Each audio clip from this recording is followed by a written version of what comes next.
Welcome to Keith and the Girl. I'm Keith Malley. I'm Chemda. Chemda, it's official. Keith and the Girl has been podcasting for 16 years. Never done anything so long in my life. And you know what's fun? I like to get ahead. We are now officially in our 17th year of podcasting. Ooh. If you're new to the show and that sounds overwhelming, go to keithandthegirl.com/awards. That's a good place to start. Get caught up. keithandthegirl.com/dad, D-A-D. All about how I was raised. It'll let you know all about me if you ask me. And again, not overwhelming. We'll fill you in with everything that's going on when we talk about this dad saga. I love that the bio of this show is your dad. Mm-hmm. Like, if we're all honest, that's the bio of our show. 16 years, 3,381 Keith and the Girl episodes, not counting spinoffs, etc. I like that people respond to the anniversary like, here's to 16 more years, here's to 3,000 more shows. And I'm like, yeah. How about here's to the ones that we already did, and then we'll concern ourselves, let's live in the now for now. But let's dream more. Yeah, it was really sweet to read everybody's stories about Keith and the Girl when they started and how it affected them. Really huge. Well, every year, I forget how long ago we started this, but Chemda and I would go to a fancy restaurant and celebrate our anniversary.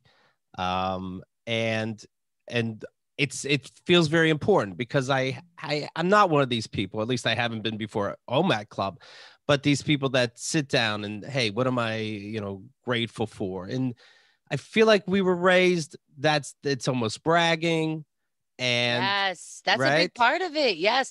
The lack of humility, the ego on it. Yeah. And then you just kind of feel like if you say any of your accomplishments, you're just a big dick that no one wants to hear. Right. And then you're not saying it to anybody. You're not thinking about it yourself, and you don't realize what you accomplished. You don't think about the good things. And then what is the point of trying to be happy, or you're not even thinking about why you were happy in the first place. And then you do weird shit, like maybe you get off stage and someone's like, wow, you were really funny, you were really good, and you shrug it off because that's modesty. So I used to do that when I was singing and got off stage. We're like, wow, that was a really blah blah, yeah, I can't even say it, and then I just go, okay, and then people think you're completely dismissing them, but you're trying to be modest and full of humility and just like but then you end up going like, I guess if you liked it, and it's like, I thought I liked it. Right. Well, and don't worry, it's not gonna, you start writing down 2 or 3 things you were grateful for today, you're not gonna turn into some asshole where somebody says, hey, good job on stage, and you start taking a bow, right? You went to the gym for a week. I don't want to bulk up too much. Don't worry. The stigmas will stay in place a little bit. Right. And right. You won't get out of control. Don't you worry.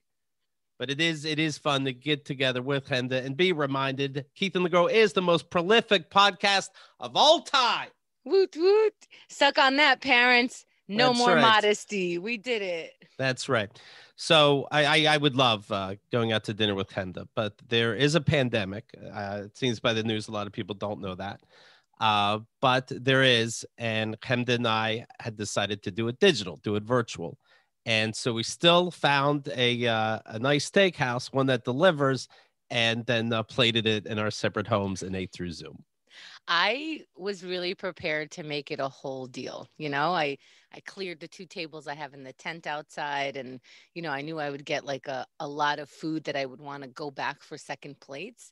Because the waiter's not taking plates away from you. So I was ready. I don't know that I plated it the best. I have a feeling that Keith is going to put a side-by-side of his plate that's going to be magnificent. And look how good I did. Just like when he goes to Costco, look at my cart. Nobody does it better than me. And I'm going to be like, I just wanted a little of everything. Oh, I Tetris those scallops right next to the lamb chops, right next to the salad. Just perfect. But it was a lot of fun. This is a weird thing to admit, but I was a little nervous is a big word, but I was a little nervous to come to this dinner because I'm like, do we have things to talk about? Yep. You too? Oh yeah. I really was. And I'm like, I know better, less now, but sometimes I'm on the phone with him that we're just talking about life stuff as opposed to work. And if next thing I know, an hour went by and it flowed nicely, but here, I don't know, maybe like there's pressure and it's over Zoom. And do I have to make a list of things to talk about? And the waiter's not going to interrupt us. So we can't make fun of the waiter or the Yeah. restaurant or the atmosphere or getting there or go outside to take a break and a smoke. And like new shit's going to happen. Also, for the last year, since I last saw you at dinner for this anniversary, it's not like I haven't been doing anything you don't know about. I do the show. And Right. that's so we talk all the time. That's what we do. So yeah, I was like you said, nervous is big, Yeah. but I was like, listen, in my head, if we talk for an hour, I think that that is a big deal and we should call it a win. Right.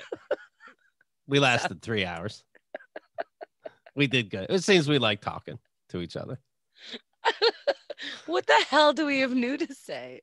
We had things. It was fun. We somehow had things. Yeah. Just an embarrassment of riches. Whenever we order from a steakhouse, I always feel like they're like, you guys don't belong here. I'm like, just because we don't always do it, we're dressed just fine. Right. But I also, again, back to the humility thing, I'm afraid that if I say how much I enjoyed this lavish dinner, if Right. I say that I even had this lavish dinner and I had you in my head, like when I was ordering, because you're like, just order, Right. like don't start adding it up, and then I have to tell people like, we don't normally do this. This isn't Right. like how we spend our money. We're not gauche. We're not like show offy. And I was really trying to just be like, why don't you just enjoy this meal Right. that landed on your doorstep like magic elves exist? Right. Because like at a steakhouse in person, I don't look at everybody around me and go, hey, we're a bunch of assholes, aren't we? Right. Right. Or when I think of somebody that maybe I listen to or look up to or enjoy the entertainment of, I'm not like, is that where my money's going to? I'm like, Right. yeah, live it up. I'm going to like throw you another 20 so you can, get that extra side dish that you were contemplating about and going back and forth. So I mean, I want to say I don't know where I get this from, but I know where I get this from. Sure. It's that, old school modest mentality. Right. I like to pretend every time, every year, that the restaurant isn't going to know what fucking hit them. That we're going to order in such a way they're going to be like, oh my God, we got to call in some extra chefs for this.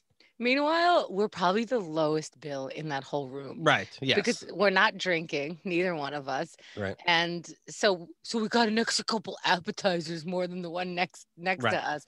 But they spent $200 on a bottle of wine. And I Right. think usually our waiters like, this is so much more work. Like you guys Right. think you're being cute and like all spendy and shit, but I have to get each of those appetizers. This champagne bottle for this person next to you, that just sits there. Every once in a while I pretend to top it off, but they could manage a bottle on their own. Well, I didn't expect a waiter at my door, but I was hoping for one of those big rolling carts with all the food on it. Keith actually pretends he's in a restaurant. He pauses me like, hold on. No, thank you. We don't need anything. Right. All right. Yeah. As you were saying. Right. I'm like, oh, I'm going to make another plate. Oh, look, the restaurant's bathroom is right by the kitchen. 1 second. I like to pretend we ordered so much that they get the order through DoorDash and they're like, what are these crank orders? This is amazing. This is corporate testing us. All right, everybody on your toes. I want pears on the salad. I want apples on the salad. You so grew up in the country. Yeah. Oh, I just threw out for the first time when I would make Blue Apron, but I couldn't get to all of them. So I'd save the accoutrements. They're so cute. Yeah, The little vinegars and the little packets of what do you call the things that you sprinkle to make more flavor? Yes. The silent trailers of spices. I threw out 32 mini vinegars. Really? I finally, and I was talking to my brother Ken when I was doing it, and he's like, "Yeah, we have that poor mentality." But they're so what cute. If I need it? They're so cute, but I haven't used them. I don't use them. Right. Did you consider, because a lot of people in New York, we put our throwaways in front of our gate or in front of our building, and there's a space and people sort of like take it as they pass if they do. Did you consider like giving it to the poor? Not food, not vinegar. That's just weird. Did you consider making a dish that's very vinegar based? Yeah, all vinegar and rubs. Did you consider making the most giant salad just so you never have to report back that you ever threw out vinegar? Vinegar, basically the cheapest thing that you could put in your food. Yeah. And I'm like, well, what if I need a rub sometime? What if I need I didn't even throw the rubs away yet. Maybe today's the day. That's Vinegar was funny. another day. You know what? Take all those rubs, get yourself a pot roast from the supermarket and slow cook it. Put all the spices in there. It won't matter. Really? I think so. We can make that the poll, but Indian, anything. Indian, Middle Eastern, they're all the same. They're kind of the same, right? Yeah, they are. All It's right. going to be red or orange. It's fine. By the way, in our restaurant yesterday, you could smoke at the table. See, usually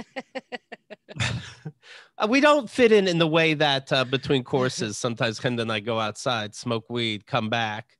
And I feel like, they can smell it like it's pig pen with You have to make room. We're respecting your space. You say Yes. this is the size of a portion. I say go for it. Right. You want this to be my portion? Let's go. And I have a little food left over. So I'm going to still celebrate tonight with the Woody Allen documentary part 3 and a nice lamb chop. Really? Are you still following that? Of course. It's my bread and butter, these pedos. There's 4 parts. Yeah, of course I'm going to see it all. It's nothing I didn't know so far. But I was already convinced Woody Allen did all these creepy things. That's not a surprise as a listener. But they do. Mia Farrow did record a lot of phone calls with Woody saying, hey, I know what you did with Dylan. And he's saying, well, I'm just going to deny it. That's not something you say when somebody accused you of fucking their adopted kid. Oh my God. You throw up a little in your mouth at least. Yeah. Whoa. And you have a great relationship when one of you is recording while the other one's talking.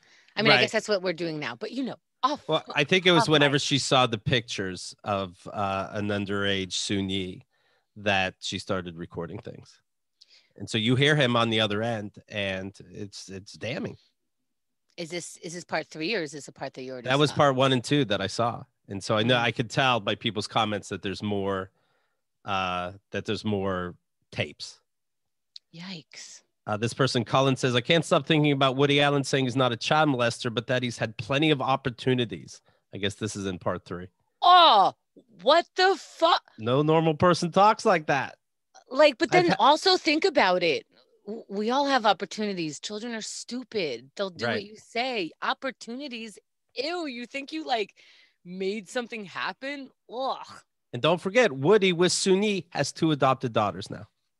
Also, I don't like that. What's he saying? Children find me very attractive, so I've had a lot of opportunity. What is that? I find myself alone with kids. Plenty, don't you worry.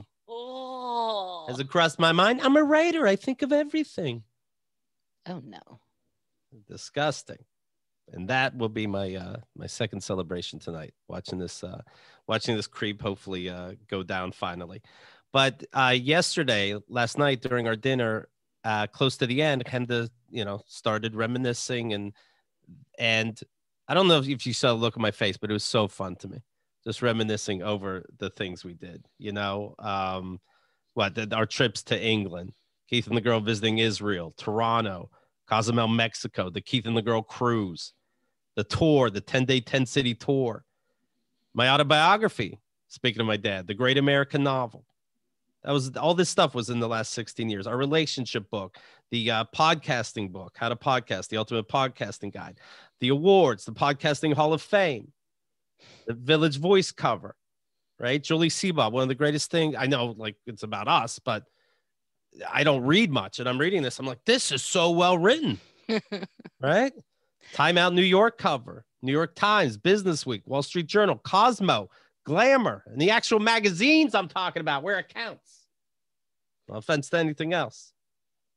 All right, Keith and Girl t-shirt our t-shirt made the Stanley Cup, for God's sakes. This is not just us listing awards. These are things where we're like, hey, we're going to do some fun shit. And then we did.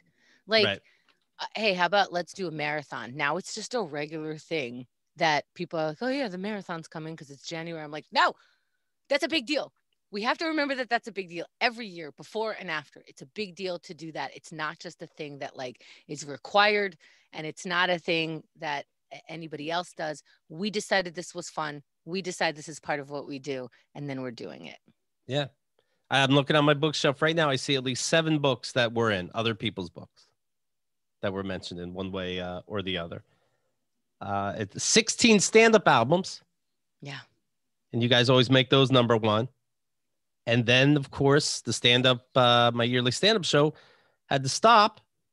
I think, again, not according to the world, but I think it had to stop because of the pandemic. And we made sure that we didn't miss a beat and kept Keith and the Girl going, even though we had to separate in our different places. That was very, very fun to reminisce about. Yeah, it's a big deal. Yeah. Yeah, So, every time I get a letter from someone and it's like, "Oh, I was going through a divorce when you were going through a divorce," or like, I learned about some queer stuff from the show. I'm just like, I wish I could hit forward and send it to my still alive parents, but right. I have to just like send it to me. Hey, me. Right. It's good enough that I'm reading it. They're talking to you, not your parents. No one's talking to your parents anymore about you. In fact, my parents made it a point that nobody talks to them about me. I am not here. So Right. it has to be important to me, and it is. It's amazing. Silent trailers. I didn't know we'd be doing this and then invent the greatest game show of all time. And It's then so one of my fun. comedy heroes, Michael Ian Black, wants to be on the next one. I didn't know that would ever happen. Okay. Fantastic. Luke Dickens says, I've been a listener for so long, it must be 15 years. 11 years ago, I road tripped around the U.S. and made a pilgrimage, made a journey to No, this spot. say it until you get it. Pilgrimage. Whoa. On that same trip, I heard the breakup announcement and I had to pull over to cry. Thank you both for being such a huge part in my life. We broke up, did another Keith and the Girl episode that day. We sacrificed our mental health for the audience. That's fun to look back on and know we did the right thing. And also, we proved to ourselves that the show mattered more than our relationship in that moment. Yes. In every moment. Bucho writes 16 years of breakups, new loves, divorces, more new loves, tumors, broken legs, bathroom fires, family scandals, fights, deaths, redemptions. The Okay, first black president. Bucho is remembering totally different things than we are, but I like it. The first black president, the first orange president. Ah! Heroes, villains, and so many laughs. The phrase fucking epic comes to mind. Thank you, Bucho. Wow, Bucho's been a name we've been hearing for years and years, too. Jake Hall, happy birthday to Keith and the Girl. This means I've been listening for almost 16 years. Glad to be a part of the community. From across the pond. Yeah, first met you back in 2008 at the London show, and many times since. And people put up pictures when they were at some live shows. That's always fun to see.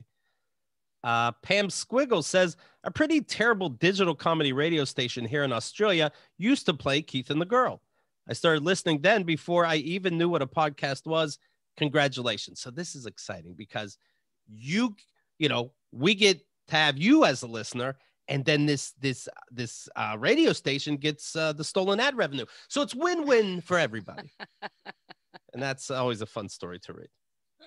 Thanks for sharing it with your friends, family. I like when people are like, my daughter's been listening to it since she was born. And I'm like, talk about playing your music out loud in the house, Right. And now that person is 16. So hi from Uncle Keith, Aunt Chemda. Right. Mark Perez, been here since the beginning. First podcast I subscribed to. Love you guys. Sabotage says, I remember when the podcast button showed up on my iTunes. Keith and the Girl was the first one I downloaded. I think we're the only one to download, but still exciting you chose us. Do you want to hear something funny? Xerxes started. He didn't know about podcasting, and then he got an Apple TV in 2007. And the first episode he listened to was episode number 420. Oh, that's funny. It just happened to be what we were on. And he only listened to a few minutes, said, okay, I got the gist. I'm obviously into this. Started over so he doesn't start from 420. Yes, you don't want to get lost. That's true. Happy birthday, Keith and the Girl, says Allie. She says, if you're a 16 plus follower of mine, meaning 16 years old, you should check it out. My favorite podcast since high school, No Contest. Well, people are being born into it. They don't even put Tchaikovsky on the old belly anymore when the woman's pregnant. They play Keith and the Girl. Lets them know what world they're going to come into. You got also, if your parents have been allowing you or been playing us around you from a kid, just know you might have one of the cool ones and like cut them a break today. Just today, just like as a anniversary gift to them, just be like, you know what, today I'm going to say yes to what you asked me to do without giving you that face. Catherine Boyle from the Late Night Alternative. She was on recently with Hell Ian yeah. Lee. Yeah. Listen and learn, kids. Chemda and Keith were podcasting before there was a word for it. They're a huge inspiration to Ian and me. That was so sweet to read. When she says stuff like that, I'm like, no, but you're the one, and you're saying that about me. I'm like, Right. Do I just hit like on this, or do I have to marry it? This is great. Great. Dan Crane sent something from a podcast expo in 2015, pictures of us. Same with our buddy. 2015? 2015, they wrote. From 2015 PDX, so probably okay, Podcast Dick Expo. I don't know, but I don't know what it all stood for. We just showed up, but it was a lot of fun. I'm sorry to call you out. Our buddy Elvis, some pictures of him with us. The tattoos, by the way. KeithAndTheGirl.com/tattoos. Tattoos, brandings, they're all there. It's still something I'm so amazed by. Yeah. And I'll say proud of. They're so fun to see. Yeah. If you can leave in your will that when you die, they cut that off and we'll make a little mural of just to keep it like sacred, like an artifact. Yeah. Yeah. Kirk Russell writes, politics aside, I love this show. Congrats, 16 years of bringing forward funny people I would not have met. Thanks. So I wrote back, thank you. Now fix your politics. Politics aside? Politics aside, not my fucking thing. These guys, Interesting. Yeah. And then I wonder which politics, because every move you make now is politics, Right. Why are you talking like that? Because I'm female. What are the laws on that? It's just, so politics aside, I don't know who leaves politics aside on a show. I joined about episode 70. This person Isney says, I was a Dawn and Drew fan then, and they were shitting on you guys for something. So I subscribed. I remember hanging out for much of the original 40-hour podcast that we did in the old chat room. I still miss that one. My feedback was brought up on the show 2 or 3 times, and it really made me smile. My brush with greatness, party, super party. Oh, yeah. What was that? What's the longest marathon we ever did? 76 hours. 76 hours. I started listening, or this person, AstroCon. I started listening around 2009, 2010. The first episode I ever heard was Keith shitting all over the Dalai Lama. I was like, we can do that? Actually, what's fun is, Keith does have those moments where I'm like, and then I'm like, no, we are allowed to do that. We are the adults who get to say, but also he has those moments where he says something and it's like, oh yeah, I'm an adult. I forgot. Yeah. I could say whatever the fuck I want. The podcast opened my eyes and heart to the LGBTQ community, trans issues, bridges to Black culture, mental health issues, problematic religions, hint, all of them, and how we can talk about sex openly with grace and giggles. See, where is politics aside from that? You know what I mean? Like how, even though that's regular life, it's been politicized. This guy's like, you're right. Fuck you. I listened through marathon training, a shitty marriage, raising a child, boring jobs, long flights. I've always loved how accessible Keith and Chemda are and how much they have grown and learned since they started this thing so long ago. Through their experiences, they gave me the strength I needed to cut particularly painful family ties and to put those who support me in supportive roles in my life. I wish I had real friends like the people in the chat rooms. Well, you do. You do. How about that? That's IRL. I don't think there's a difference anymore. That's the person you connect with. That's it. Especially didn't the pandemic, teach us that, we can't hug each other. So we have to decide how close we are by maybe expressing it verbally because we can't. Jinkies J. I started listening late 2010, 2011 with an ex-boyfriend. He was you're late. Yeah, he was super abusive and just an all-around horrible person. Yikes. He was the origin of a lot of toxic traits in my life that has taken years to remedy. I block out most of that time in my life because, trauma. So I don't remember what episode I was hearing first or what the drama of the decade was when I started. I do remember the show being the realest thing in the world that it was so real it had to be make-believe. When I left him, I felt lonely and empty, but soon realized I didn't miss him. I missed Keith and the girl. Yeah. Where are your daddy? All right. It's been 10 years since that relationship, and this is like the second time I've connected my Keith and girl relationship with that ex. He couldn't ruin you, and he didn't ruin me. Thanks. You guys are the fucking best. My husband and I listen to you all the time. Much healing and connecting has happened from conversations we had during and revolving about the show. Love the show and community so much, it's almost scary. Well, thank you. That's beautiful. Let's see. Mellet says, I kept turning the volume down for fear someone could hear it through my headphones. Somewhere around that time, the dead email started, and I just couldn't get enough. Keith and the I girl love goes, that. I read that on our Reddit page. Yeah. And I'm just like, as I'm reading it, I'm like, oh, this person, I could just picture them lowering the volume. Like, oh, that's another word I can't. Just a little bit lower. Like you're hiding it from your teacher with one earbud on. Mm-hmm. I kept turning the volume. Let's see. Keith and the girl goes to the very top of my queue every time a new episode comes out. That goes for VIP shows like Q&A and Last Week. I even got my boyfriend hooked with the dad emails in the Goots saga. Goots. Right. These are so nice. Here's a couple more. My sister introduced me to the show when we were teenagers. She was obsessed with Harry Potter, and the Muggle cast was shitting on this comedy talk show that had beat them in the rankings on iTunes. She was curious. Curious and decided to give them a listen. It was very cool listening to what felt like a small indie talk show based in our very own city. They never failed to make me laugh. I'm 29 now and listen to every episode that comes out. So they started as a teenager. That's exciting.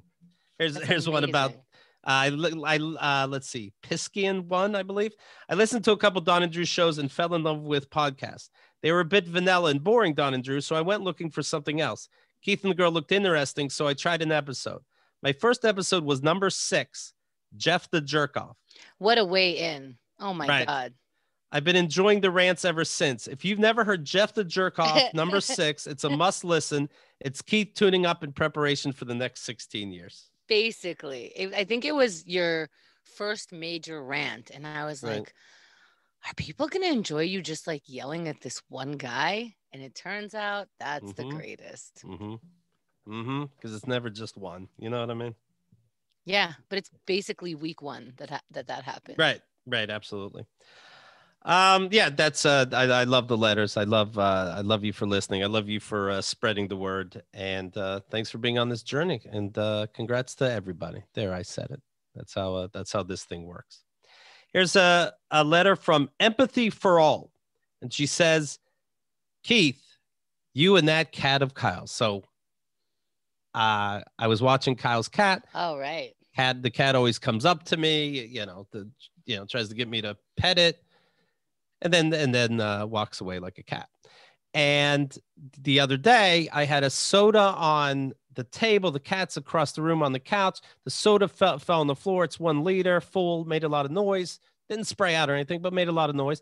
Cat jumped off the couch, went under the bed. Went under the couch.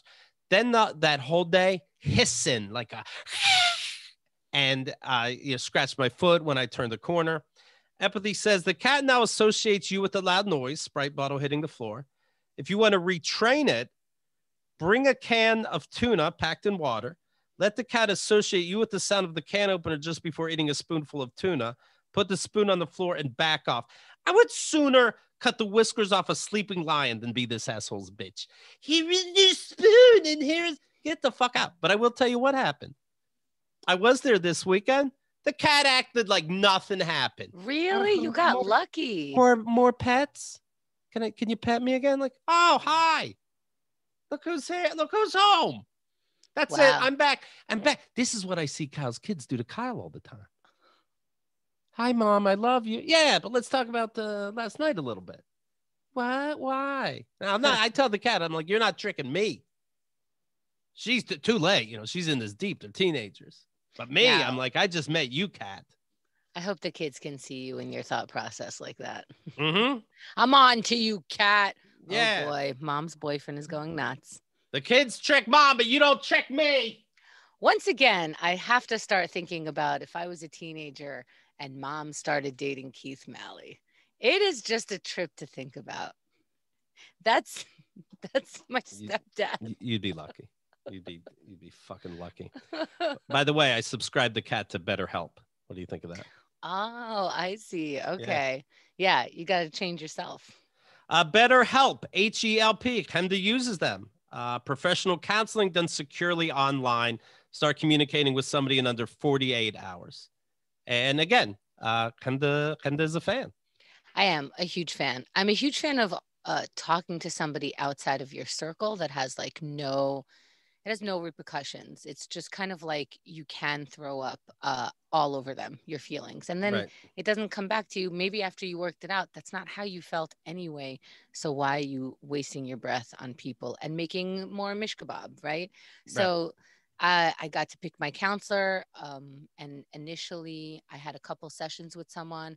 I wasn't, I didn't I didn't hate them or anything. Like they weren't doing anything wrong, but it didn't click as much. And I got really nervous. Like now I got to let this person down. Nope.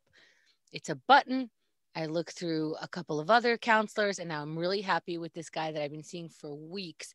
And I'm going to tell you this. I'm going to stand out there and say after the first time we spoke, things became lighter. I think just because you don't really consider that you might be holding stuff in without thinking about it or knowing, and then you get in front of like the Wailing Wall or like a confessional, or if you're on reality TV, the Sure. camera, you know, you Right. just kind of like the first person who looks in your eyes a little too long and goes, how are you? You're like, well, actually. Yeah. So it is a nice safe space to be in.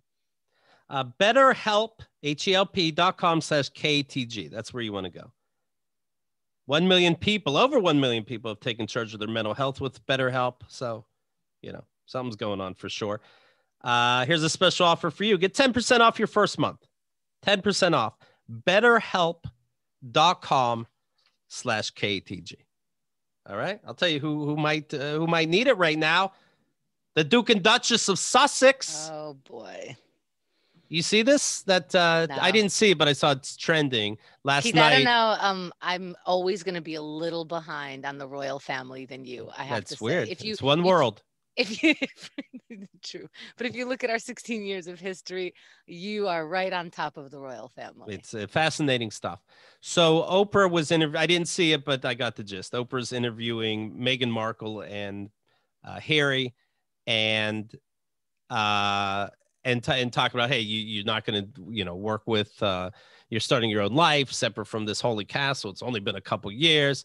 I'm hearing stories. You're mean to the staff. This person. What's going on? She asks, and they said, well, for the sake of kids that we're having and gonna have, we had to get out of there. It's toxic. In fact, when I'm not sure how many kids she has, maybe only one, but when they had the first kid, people said out loud that they were nervous that the color of the baby's skin, because she's half black.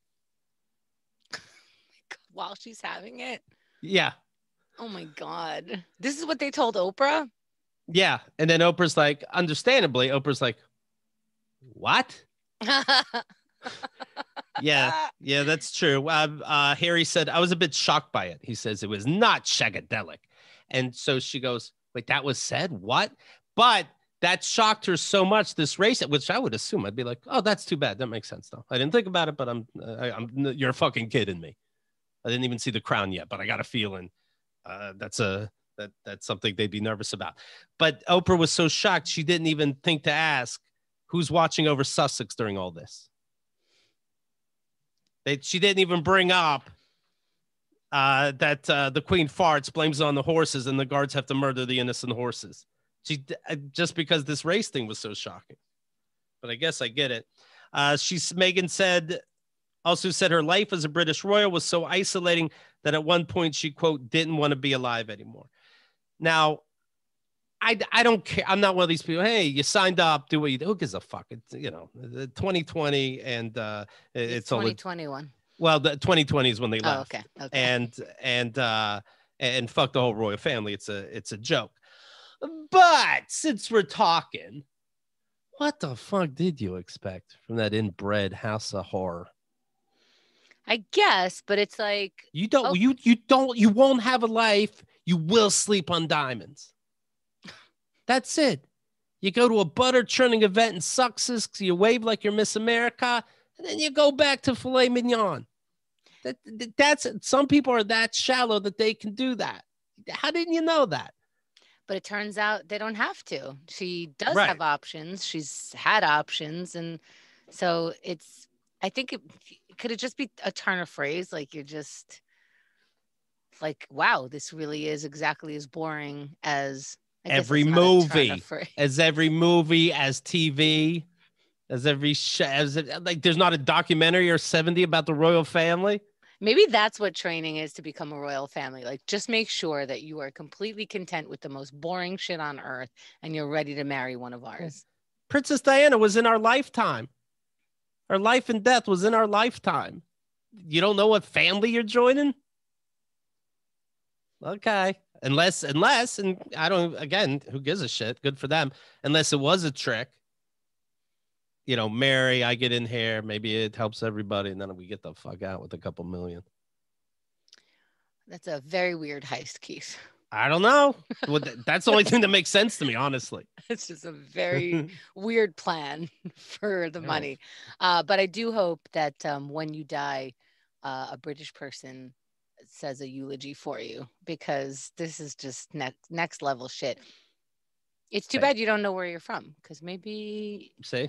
Yeah. Who knows? Yeah. I might be royalty. Yeah. We're going to be doing another stereo show, Stereo. It's a free app, and we yap on it this Wednesday, 8 p.m. Eastern time. All right. It's a free live broadcast social platform, Stereo. It enables people to have real conversations in real time. We'll be doing our yapping. You leave messages, we play, and we respond. A whole night of fun led by you, the listener. And it's always sort of an after show for this, and we don't put it in this feed.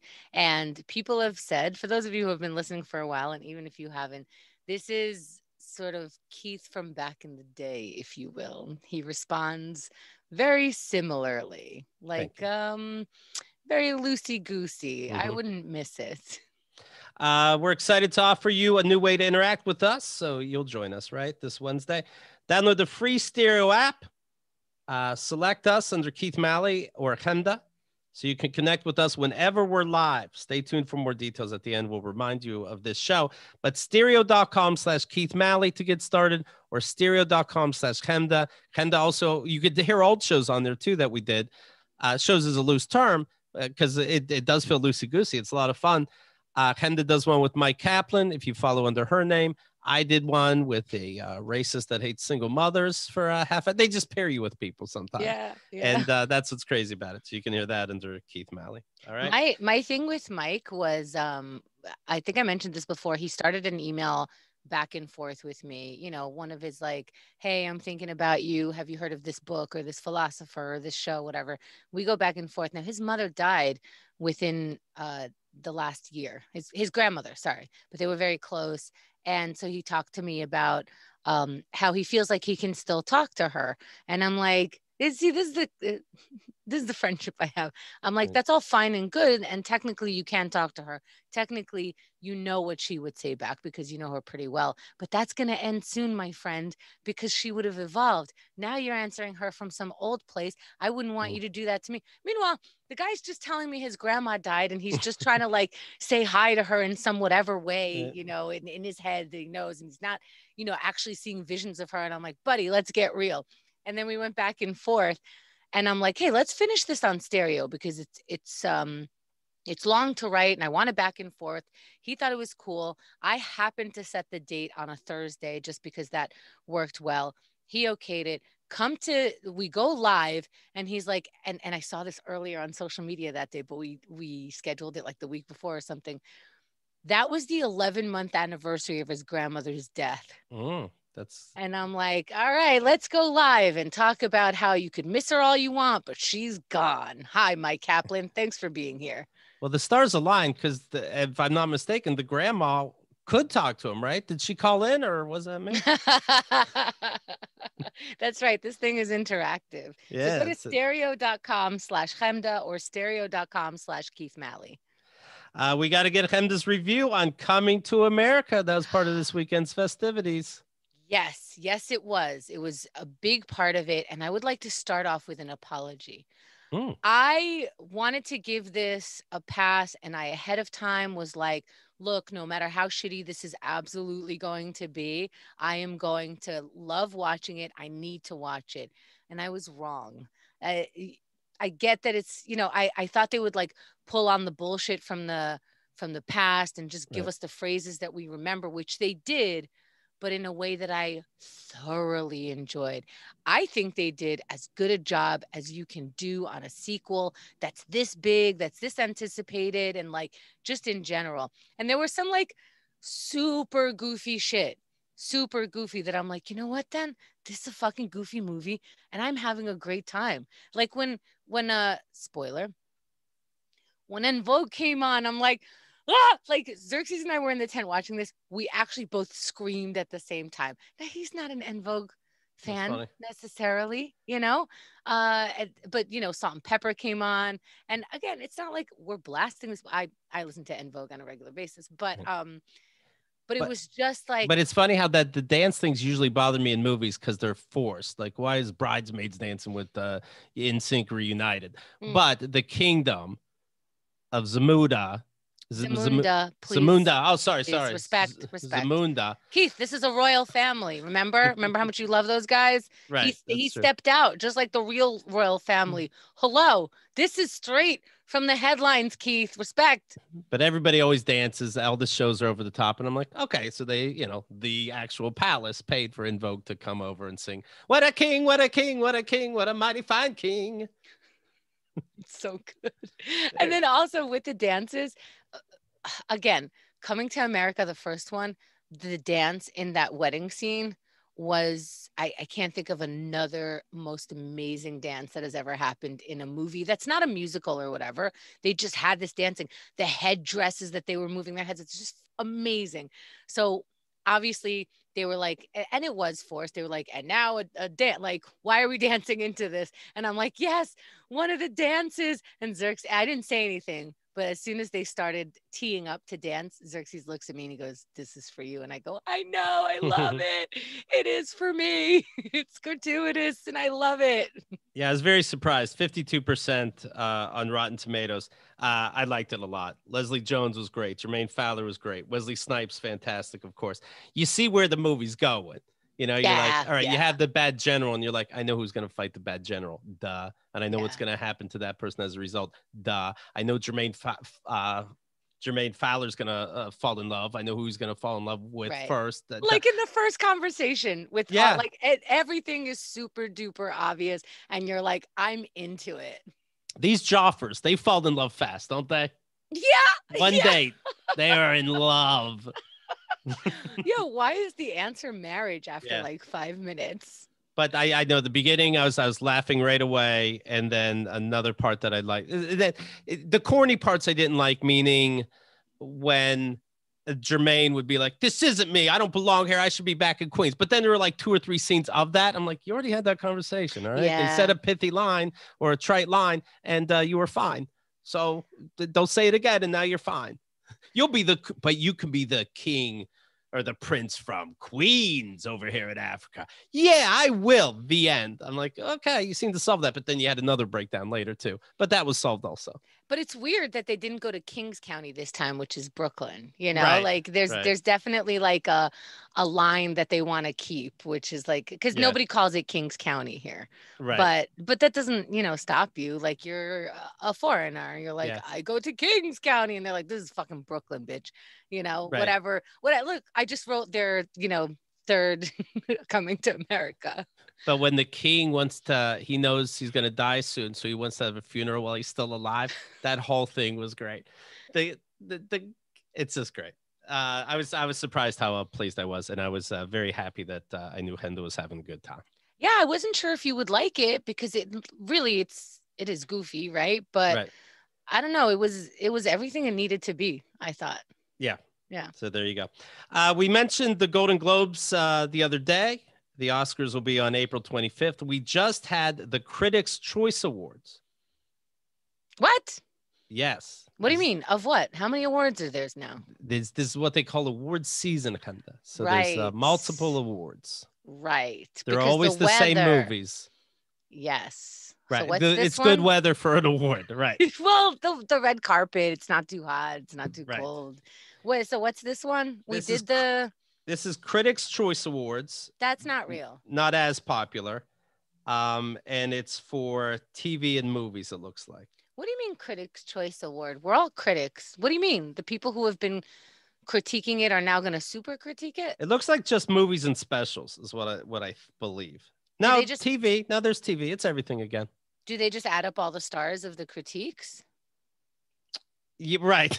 They check the Rotten Tomatoes and they give out scores. I don't know. It's another group of jerk-offs, you know. What? They ask them again? Haven't they been critiquing?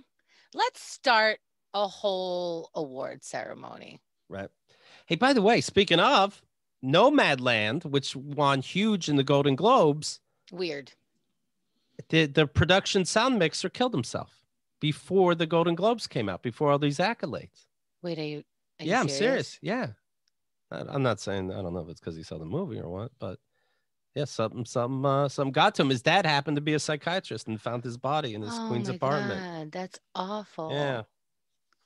Yeah. Oh my God. And with that said, with the Critics' Choice Awards, Best Picture, Nomadland. Well, now I'm disrespecting somebody's body and going, boo. Best Director, Nomadland. Best Adapted Screenplay, Nomadland. Best Cinematography, Nomadland. I'll give you cinematography. You found a desert. You videotaped a desert and went ta-da, and people are like, I'm not there much. A+. Yes, it's a desert. They have nice sunsets. You don't live there, so you don't know about it. Here it is. Ooh. Okay. But look, the camera can see for miles. Okay.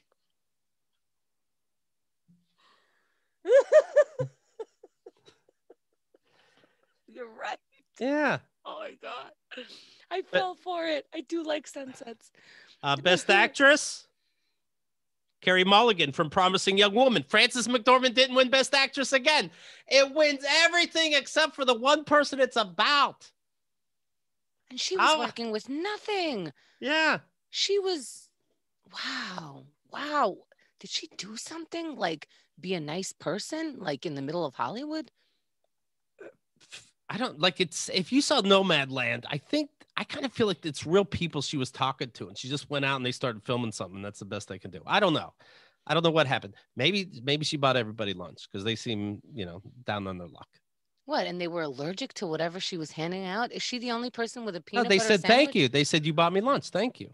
And yeah, I don't know. I don't know what my point is. Yeah, I don't know what their point is either. I want to talk to this woman. What's her face again? Frances McDormand.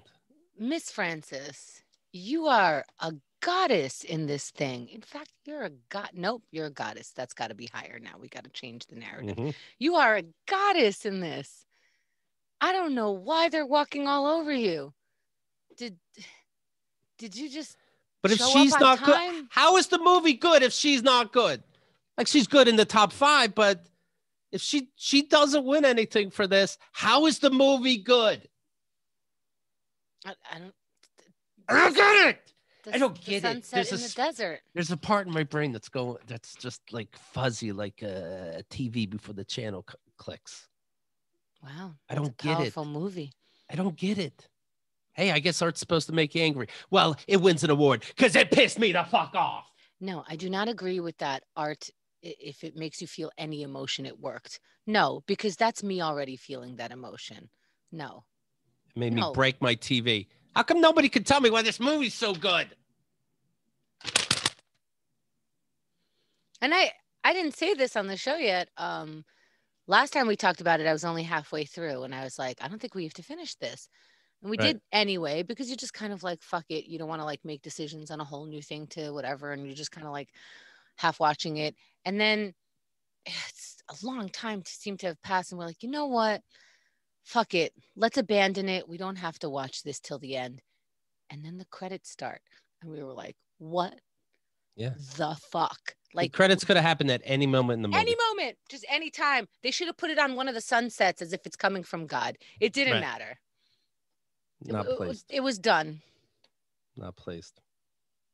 Not pleased at all.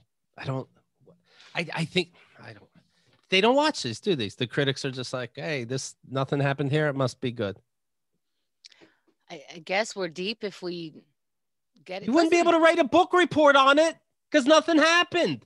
For those who do think it's deep, it is deep. there are deep things in it, but it could have been like a 10-minute short. They're like the conversations are fantastic.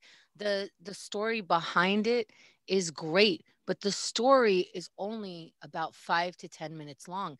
Everything else is just slowly walking through someone's day with them. Like I think we had to watch them make coffee in the morning. We definitely had to watch them dump and throw up just regular things Yeah. that happen in a day. Oh, this could lead to something. Now there's an epidemic in that part of the desert they're in, and that's what they had. Nope, just another day shitting in your van. Thanks for that. Why didn't we see her wiping?